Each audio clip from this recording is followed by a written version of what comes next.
Hi, and welcome to our Just-in-Time Learning Series. My name is Sean Harris with Fidelity National Title, and today I'm joined with Alex Kmeyer, Title Executive with Fidelity Title as well. And today we want to talk with you a little bit about holding title. Now, although that may sound like a common issue, there's a lot of confusion oftentimes in the market about how people actually should hold title. Right. So let's talk about that today. Maybe that's a good starting point. Absolutely. What are some of the common ways that people hold title? Okay, well, before we get into that, the one thing that I do want to say is that this really does need to serve as just a description of the common ways to hold title, because it is a really important feature of when you purchase property that anybody who is getting ready to purchase a piece of property really should seek the advice of their counsel and or a CPA. So Yes. that very first thing. But that being said, the standard ways to hold title are sole ownership. It could possibly be joint tenancy. It could be tenants in common. It could be community property with the right of survivorship. It could also be a trust and or partnerships. So What about some of the details of holding title when you're any of those? I mean, what are the details of that? sure.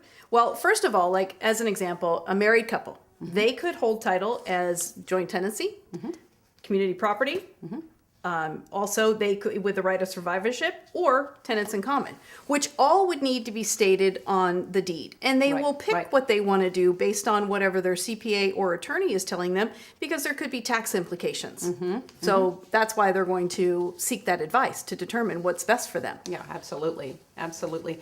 What about a scenario if it's a married couple, but only one of them wants to hold title? Okay, so that's an interesting one because, you know, for a lot of reasons, people, especially when we were having our big refinance boom, a lot of people were coming off of title and going back into title. And the reason why they were doing that was perhaps one of the spouses maybe had their own business and couldn't justify income. Right. You know, so one spouse decides to just get the loan on the property, so they take themselves off of title. So what ends up happening is one of the spouses, and let's just call it John and Susan.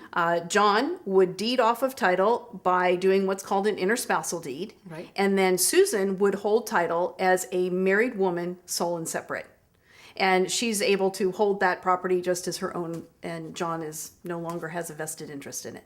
And then let's say at a later date, John wants to come back on to title. Okay, so if that were the case, then Susan would deed back to John, and they would choose how they were going to hold title, whether it be joint tenancy, again, community property, whatever the case may be. But at that time, Susan would be the only one executing the deed into however they are choosing to hold title. Right. So again, you know, one of the things that the reason why it's also confusing is because, you know, again, it has tax implications, and they Yeah, want to make sure absolutely. that they are looking to their CPA and or their attorney to find out what's going to be best for them. Right, right. And we have a great flyer on our website under Fast Facts. That's right. Which is called Ways to Hold Title, which is a great piece to give your clients. It's also included in our home buyer and seller books that are available to you as a valuable resource when you're talking with your clients. It covers a lot of very important steps of going through escrow, how title impacts that. That document's in there as well. But if you want to print that document out, you can find that on our website, which is a great way